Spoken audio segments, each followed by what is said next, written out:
नमस्कार दोस्तों।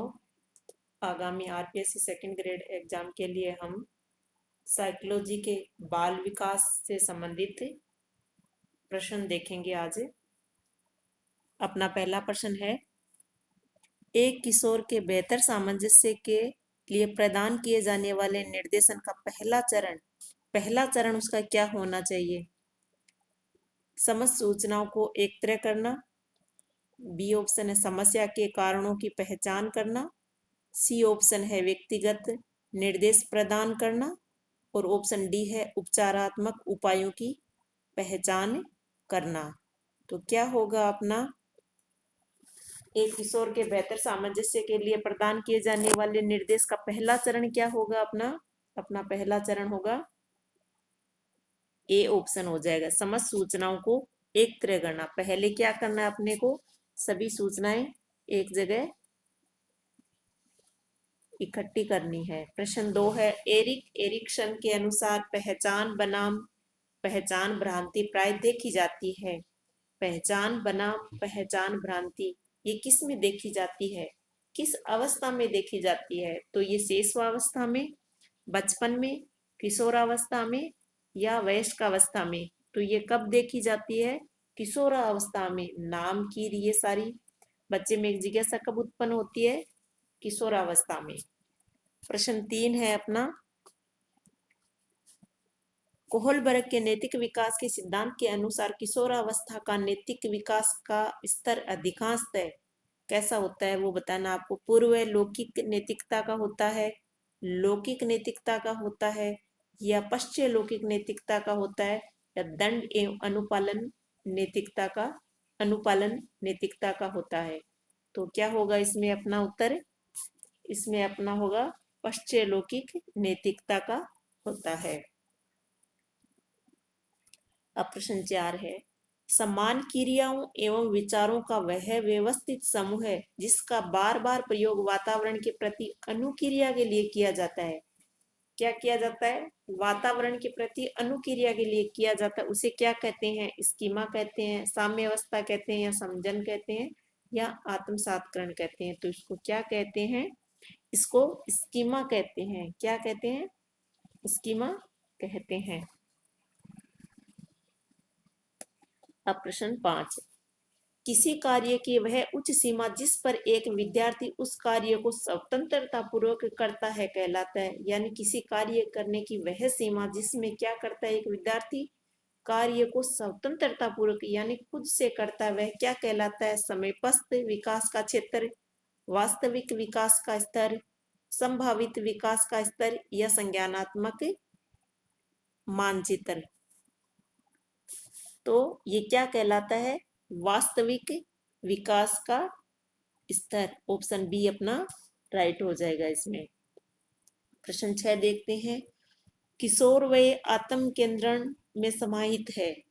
तो आत्म केंद्रण में कौन समाहित है?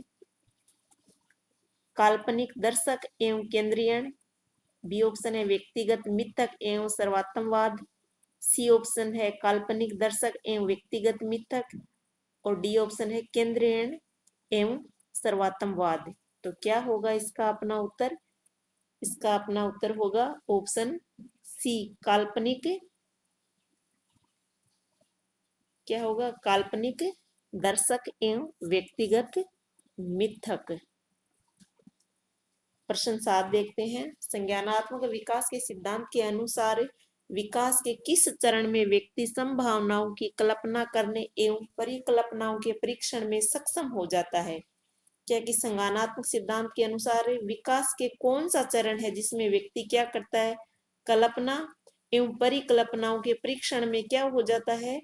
सक्षम हो जाता है। तो संवेदीगामक अवस्था में, पूर्व संक्रियात्मक अवस्था में या औपचारिक संक्रियात्मक अवस्था में या मूर्त संक्रियात्मक अवस्था में?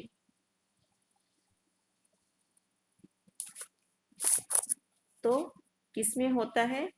सी हो ऑप्शन अपना इसमें राइट होगा, औपचारिक संक्रियात्मक अवस्था। अब प्रश्न 8 देखते हैं, किशोरों में आक्रामकता, तनाव, एवं तूफान की स्थिति या उनमें सामाजिकता की स्थिति मूलतः उनकी सांस्कृतिक आदतों एवं मानकों पर आधारित होती है। यानी बच्चों में तूफान, तनाव, ये सारी जो चीजें होती हैं उनकी सामाजिक मूल, उनकी जो स्थिति है उसमें सांस्कृतिक आदतों और उनके जो मानक है उन पर आधारित होती है। तो निम्न में से कौन सा सिद्धांत इस मत का समर्थन करता है, यानी इस बात का समर्थन करता है? तो जीएस होल का सिद्धांत करता है, या बांडूरा का सिद्धांत करता है, या इरिक्सन का सिद्धांत करता है, या मानव शास्त्रीय सिद्धांत करता है? तो कौन सा करता है? मानव शास्त्रीय सिद्धांत। डी ऑप्शन इसमें अपना राइट होगा। प्रश्न 9 देखते हैं। व्यक्तिगत भिन्नता के कारण है। व्यक्तियों में जो भिन्नता होती है दिखने में, तो उसका कारण क्या है? केवल वंशानुगत है, या केवल पर्यावरण है, या माता पिता की भागीदारी है, या पर्यावरण एवं वंशानुगत दोनों है? तो क्या होगा इसमें अपना उत्तर? पर्यावरण और वंशानुगत, इसमें दोनों की भागीदारी होती है। अब प्रश्न 10 देखते हैं। एक किशोर जिसने औपचारिक संक्रियात्मक विचार विकसित कर लिया है, तो वह क्या सोचता है? भविष्य के बारे में व्यवस्थित रूप से सोच सकता है, या फिर किसी दी गई परिस्थिति के लिए व्यवस्थित रूप से विभिन्न संभावनाएं उत्पन्न करता है। यानी जो भी कोई उसको टास्क दे दिया उसके अकॉर्डिंग वो उस काम को करने की विभिन्न संभावनाएं उत्पन्न कर लेता है। या सी ऑप्शन है, उस दुनिया के बारे में सोचते हैं जो वास्तविक रूप में नहीं है, यानी कोरी कल्पना में रहते हैं। या ऑप्शन डी है, आज्ञात्मक तर्क पर तर्क कर सकता है। तो इसमें अपना ऊपर उत्तर क्या होगा? ये सारे विकल्प क्या होंगे? एक किशोर जिसने औपचारिक संक्रियात्मक विचार विकसित कर दिया है, तो उसमें ये सारे क्या होंगे? ये सारी थॉट उसमें होगी, ये सारे विचार उसमें होंगे। प्रश्न 11 देखते हैं। किशोरावस्था में समीक्षात्मक सोच के विकास करने के विषय में निम्न में से कौन सा कथन सही नहीं है? क्या नहीं है? सही नहीं है, वो बताना है। भावनाओं के बजाय तर्क संगत तरीके से तर्क दे। न केवल क्या हुआ पूछे, बल्कि कैसे और क्यों भी पूछे। सी ऑप्शन है, समय पर पाठ्यक्रम को पूरा करने के लिए व्याख्यान विधि का उपयोग। और डी ऑप्शन है, एक प्रश्न के विभिन्न उत्तरों की तुलना और सबसे अच्छे उत्तर का निर्णय करना। तो इसमें अपना उत्तर क्या होगा? इसमें अपना उत्तर ऑप्शन सी होगा। समय पर क्या है? पाठ्यक्रम को पूरा करने के लिए व्याख्यान विधि का उपयोग करना। अब प्रश्न देखते हैं 12।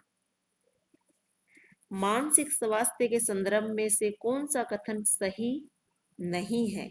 जो मानसिक स्वास्थ्य है उसके बारे में कौन सी बात सही नहीं है?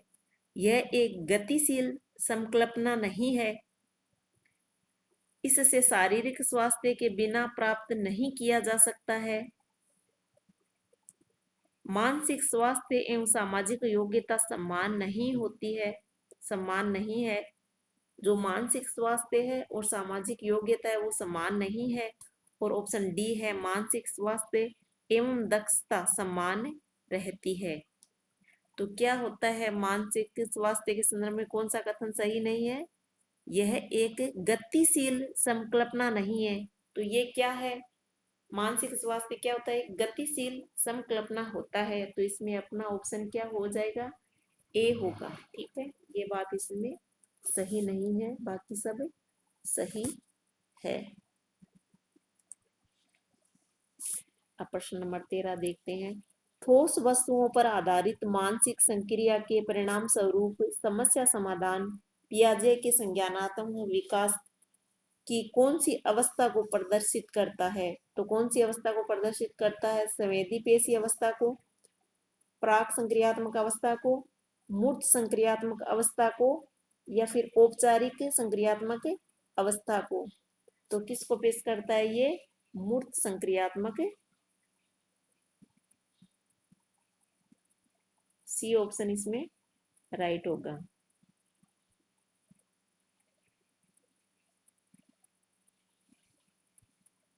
मूर्त संक्रियात्मक अवस्था।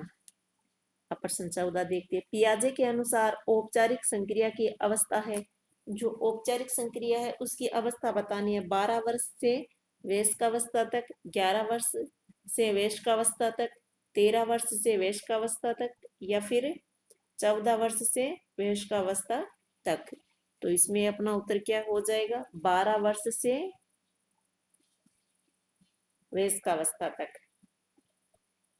अब प्रश्न 15 देखते हैं।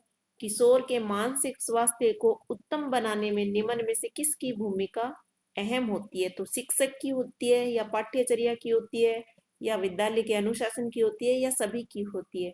तो इसमें अपना ऑप्शन क्या हो जाएगा? ऑप्शन डी इसमें राइट हो जाएगा। इन सब की बालक के स्वास्थ्य को या किशोर के मानसिक स्वास्थ्य को उत्तम बनाने में अहम भूमिका होती है। Thank you. धन्यवाद।